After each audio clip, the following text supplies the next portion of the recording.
ఎన్నికల అత్యంత దగ్గరగా ఉండడంతో టీడీపీలో వైసీపీ నాయకుల వలసలు, గ్రామాల నుంచి రోజు పదుల సంఖ్యలో వందలాది మంది వైసీపీ నాయకులు, కార్యకర్తలు టీడీపీ బాట పడుతున్నారు. మైదుకూరు నియోజకవర్గ ఉమ్మడి టీడీపీ ఎమ్మెల్యే అభ్యర్థి పుట్టా సుధాకర్ యాదవ్ బద్రిపల్లె గ్రామానికి చెందిన విద్యావేత్త, బడుగు బలహీన వర్గాల నుంచి ఆదరణ కలిగిన జపన్యా విద్యాసంస్థల అధినేత పందింటి డేవిడ్ ఆయన కుమారుడు జపన్యా అనుచర వర్గం పుట్టా సుధాకర్ యాదవ్ సమక్షంలో టీడీపీలో చేరారు. ఈ సందర్భంగా సుధాకర్ యాదవ్ వారికి టీడీపీ కండువా కప్పి సాధారణంగా పార్టీలోకి ఆహ్వానించారు. ఈ సందర్భంగా డేవిడ్ మాట్లాడుతూ వైసీపీ ప్రభుత్వం ఎస్సీ ఎస్టీలపై ఎన్నో అరాచకాలకు పాల్పడిందన్నారు. ఎస్సీ ఎస్టీలను కొట్టడం, తన్నడం, చంపడం, శవాలను ఇంటికి పంపడం లాంటి ఎన్నో దుర్మార్గపు చర్యలకు ప్రభుత్వం పాల్పడిందన్నారు. ఈ ప్రభుత్వానికి దళితులంటే అంత చులకన అని ప్రశ్నించారు. దళితులు ఎదురు తిరిగితే ప్రభుత్వం అంతం కావడం ఖాయమన్నారు.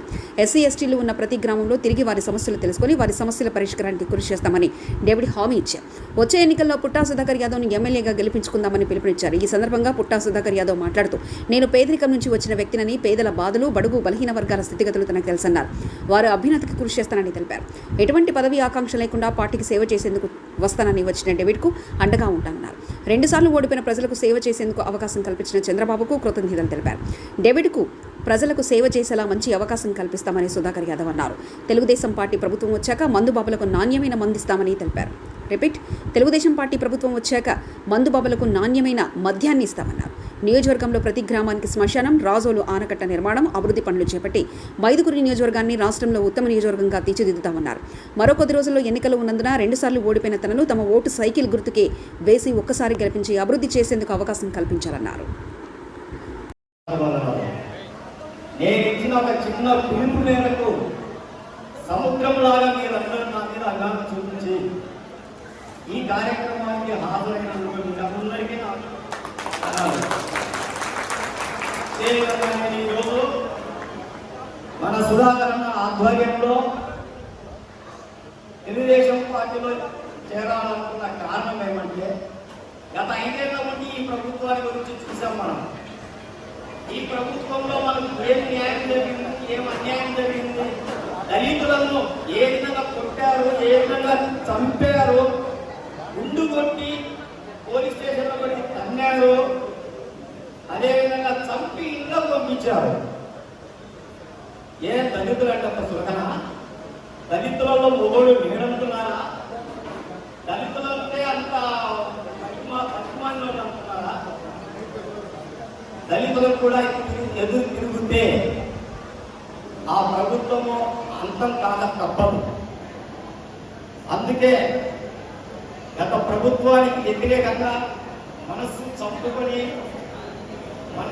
మనసులో బాధ అణించుకొని ఈ దినము నేను సుధాకర్ అన్న సమక్షంలో తెలుగుదేశం పార్టీకి సేవ చేయాలనే ఉద్దేశంతో బద్రిపల్లె గ్రామం నుండి మరి అన్ని గ్రామాల నుండి వచ్చిన ప్రజలందరి సమక్షంలో తెలుగుదేశం పార్టీలో చేరవచ్చున్నాము. ఆయన ఆశీస్సులు మాకు ఎల్లప్పుడూ ఉంటాయని మేము నమ్ముతున్నాము. మేము కూడా మీ అందరికీ మేము తోడు నీడగా ఉంటాము. మన ప్రభుత్వం వచ్చిన తర్వాత ప్రతి ఒక్కరికి న్యాయం జరిగేలా చేస్తామని మన అన్నగారు నాకు ప్రామిస్ చేశారు. ఆయన ఆశీర్వాదాలతో ప్రతి గ్రామంలో తిరిగి ప్రతి గ్రామంలో సమస్యలు, క్రైస్తవులకు, ఎస్సీ ఎస్టీ వాళ్ళకు కానీ మేమందరం మీకు కృషి చేసి ఏ సమస్య లేకుండా వచ్చే మన తెలుగుదేశం ప్రభుత్వంలో న్యాయం చేయగలమని ఈ సభాముఖంగా ప్రామిస్ చేస్తూ ఈ అవకాశాన్ని నాకు ఇచ్చినటువంటి అన్నగారికి, వారి స్టేజ్ మీద కూర్చున్న పెద్దలందరికీ నా మాట అభినందించి మీకు వచ్చిన మీ అందరికీ ఈరోజు బద్రిపల్లె డేవిడ్ వాళ్ళందరూ కలిసి వాళ్ళ అనుచరులు, వాళ్ళ కుటుంబ సభ్యులు వాళ్ళందరూ ఈరోజు వైకాపాడి తెలుగుదేశం పార్టీ చేరిన వాళ్ళందరికీ కృతజ్ఞత అభినందనలు తెలియజేసుకుంటున్నా. డేవిడ్ నారాయణకి సార్ పార్టీ చేస్తామంటే నేను ఆశ్చర్యపోయాను. అంటే సొంతంగా సొసైటీగా పార్టీకి సేవ చేయాలని చెప్పి సార్ అని చెప్పి నా లైన్ తీసుకుంటే 2 రోజులు నా దగ్గర నా పార్టీ తీసి 2 రోజులు పెట్టింది. నేను అడిగిన వచ్చిన తక్షణ నేను పార్టీ చేత చూసిన తర్వాత మీ అభిమానం ఇంతమంది ఇంత ఉత్తేజంగా జరిగితే చాలా ఈ సందర్భంగా బడుగు బలగిన వర్గాలకు న్యాయం చేయాలి అని మన తెలుగుదేశం పార్టీ చంద్రబాబు నాయుడు గారే నన్ను ఇక్కడ ఒక ఎమ్మెల్యే అభ్యర్థిగా నేను పోటీకి నిలబడడం జరిగింది. 2014 నిలబెట్టాను, అప్పుడు ఓడిపోయినా. 2019లో ఓడిపోయినా. ఈరోజు మళ్ళీ మూడోసారి టికెట్ ఇచ్చి నాకు ప్రజలకు సేవ చేసేది పార్టీ కల్పించే నాకు టికెట్ ఇచ్చారు. మీరందరూ కూడా సహకరించాల్సిందిగా మిమ్మల్ని కోరుకుంటున్నా. దేవుడు గారు నా దగ్గరకు వచ్చారు గారు, సార్ మేము పార్టీకి సేవ చేస్తాం, మాకు గుర్తింపు రావాలని చెప్పారు. గుర్తింపు రావాలని ఇటువంటి నాయకులు గట్టిగా దేనికైనా నేను అండగా ఉంటా. గుర్తింపు రాలేదు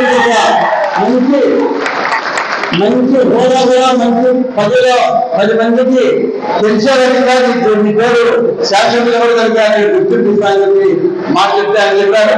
మాకు ఎక్కడ ఏదైనా కోరికలు లేదు సార్, నేను నాకు కావాల్సిన పేరు కోసం నేను రాజకీయం వస్తున్నా, నాకు ఆ అవకాశం కల్పించాల్సిన అనుకుంటే నేను చాలా సంతోషించాను. మన ప్రభుత్వం మెనోపేషన్ పెట్టారు. ఈ మెనోపేషన్ ఇసుకలో మన ప్రభుత్వం ఇసుకలో ఫ్రీగా బెనిఫిట్ ఏం చేశాను. అదేవిధంగా మద్యం ఉంది. ఈ జగన్మోహన్ రెడ్డి మద్యంలోనే 50 రూపాయలకి 152 రూపాయలు రేటు పెంచి నాశనక మద్యం ఇచ్చి మన ఆరోగ్యాలను శ్రమించారు. మన ఆరోగ్యం అంతా చెడిపోయింది. మన చంద్రబాబు నాయుడు ప్రభుత్వం మా ప్రభుత్వం అది నాశనం తీసేసి క్వాలిటీ మద్యాలు ఇస్తామని చెప్పి ఈ సందర్భంగా మీరందరూ తెలియజేసుకుంటున్నాం. నాశనం తీసి మంచి మద్యం ఇస్తాం, రేటు కూడా ఇంత రేటు లేకుండా దాన్ని కంట్రోల్ రేటుగా చేసి ఇస్తామని చెప్పి ఈ సందర్భంగా మీరందరూ తెలియజేసుకుంటున్నాం. అవన్నీ కూడా నేను నా నియోజకవర్గంలో తిరిగిన తర్వాత ప్రతి గ్రామం దగ్గర ఎన్నో సమస్యలు వచ్చింది. ఆ సమస్యలు ముఖ్యమైన సమస్య ఏంటంటే శ్మశాన సమస్యలు. ఏ రోజు శ్మశాన లేవు, మా శ్మశాన ఎక్కువ లేదు, మా శ్మశాన దారి లేదు, రోడ్డు లేదు చెప్పడమే కానీ చాలా చెప్పడం జరిగింది. దానికి మన ప్రభుత్వం వెళ్ళిన తర్వాత ఖచ్చితంగా కొన్ని గ్రామాలకి శ్మశానము, దానికి రోడ్లు, దాని చుట్టూ కాంపౌండ్ రావాలి, ఆ బోర్డు ఎన్నికలు కట్టిస్తారని చెప్పి ఈ సందర్భంగా అందరికీ కూడా తెలియజేసుకుంటున్నాం. రైతులు ఎంత నష్టపోయారు, రైతుల మన నియోజకవర్గంలో రైతులు కాలేదు. సుమారు 92,000 ఎకరాలు రైతులు ఉన్నారు. అయినా కూడా నీటి సమస్య చాలా సమస్య. ఒక్కసారి ఏమైతే ఒక కేసు జనాభా ఒక పంట పండించకుండా ఏడాది పండించే అవకాశం లేదు. మన నియోజకవర్గంలో అవకాశం ఉన్నాయి, చేసుకునే అవకాశం ఉన్నాయి. అదే రాష్ట్రానికి కట్టినా 20,000 పండించుకోవచ్చు, రైతులు బ్రహ్మాండంగా అనుకూలం అవుతుంది. అది ఈ ప్రభుత్వం చేయాలి. 2007లో రాజశేఖర్ ఈ జగన్మోహన్ రెడ్డి 2019 టెండర్ ఇచ్చారు. ఏదో ఇచ్చేశారు. టెండర్ ఏమని ఇచ్చారు? రాజశేఖర్ కట్టారా, బ్రహ్మచారి ఇరిగేషన్ ఇచ్చారా, కుటుంబంలో 50 పొలాలు 9 వర్షాలు ఆ కుటుంబం పొందాలని చెప్పి వాళ్ళు టెండర్కి వచ్చారు. అయినా ఈ జగన్మోహన్ రెడ్డి శాసనసభ్యులు ఏం చేశారు? అది చేయలే. వాటిలో ఇసుక మాత్రము అమ్మకం జరిగింది. ఇవన్నీ అధికారులు తీసుకుని కూడా అధికారులు పట్టించుకోలే. కోర్టు జరుగుతుంది, కోర్టు జరుగుతుంది. ఇది దుర్మార్గమని రేపు మన ప్రభుత్వం వస్తే ఖచ్చితంగా రాజాగారికి కట్టించాలి అని చెప్పి సందర్భంగా మీకు అందరూ కానిస్తున్నామని చెప్పి తెలియజేసుకుంటున్నాను. పేరు ప్రతిష్టలు తీసుకురావాలా, ఎవరు చేయనటువంటి అభివృద్ధి చేయాలా అనే ఆకాంక్షతోనే రాజకీయ వచ్చిన. దానికి మీరందరూ సహకరించాలి. నేను కూడా చాలా బీద కుటుంబం తెచ్చిననే, నేను పెద్ద సాఫ్ట్వేర్ తెచ్చినది కాదు. కష్టపడిన నాకు బాగా తెలుసు. కాబట్టి మా నియోజకవర్గం ప్రతి ఒక్కరిని కూడా వారి కష్టానికి వారికి ఏ సమస్య వచ్చినా పరిశీలించడానికి నేను ముందుంటానని సందర్భంగా మీకు తెలియజేస్తున్నాను. మన ప్రభుత్వం ఎస్సీ ఎస్టీలకు సప్లై ఇచ్చేది. ఎస్సీ లోన్ ఉండేది. ఈ ప్రభుత్వం వచ్చిన తర్వాత లోన్లు ఎస్సీ చాలా నష్టపరిహారం చేసింది. ఈ ప్రభుత్వం వచ్చిన తర్వాత మన రాష్ట్రం దౌర్జన్యము ఎక్కువైపోయిందంటే అరాచకము, దౌర్జన్యము, దుర్మార్గమే పరిపాలన అయిపోయింది. ఇప్పుడు అయిపోయింది ఈ రోజు 11 అంటే 5 రోజులు ఉంది. 5 రోజులు మీరు ఏ నాయకుడిని ఎన్నుకుంటే ఆ నాయకుడు మనకు సేవ చేస్తారు. ఒకసారి అవకాశం ఇవ్వాలని చెప్పి జగన్మోహన్ రెడ్డిని ఎన్నుకున్నారు. ఎన్నుకున్న తర్వాత మన పరిస్థితి ఎలాగైనా మీకు అందరూ తెలిసిపోయింది. ఎందుకంటే ఒకటి కాదు, చెప్పుకుంటే చెప్పేయండి ఉన్నాయి. అవి ఈ అక్రమం, దుర్మార్గం ఇవన్నీ. కాబట్టి మీరందరూ ఆలోచించుకోరా. చంద్రబాబు నాయుడు గారు ప్రజలకు లోబడి పనిచేసే నాయకుడు చంద్రబాబు నాయుడు గారు.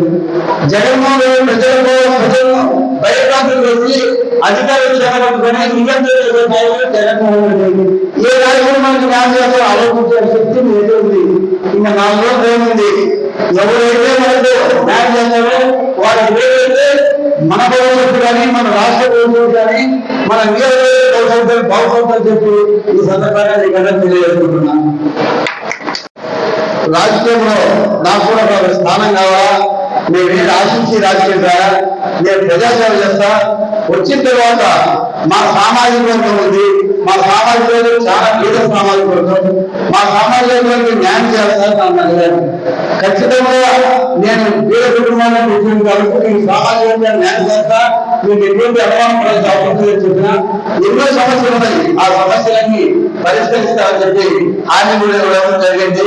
అదే హామీ ఇస్తానని చెప్పి సందర్భంగా కోరుకుంటున్నాను.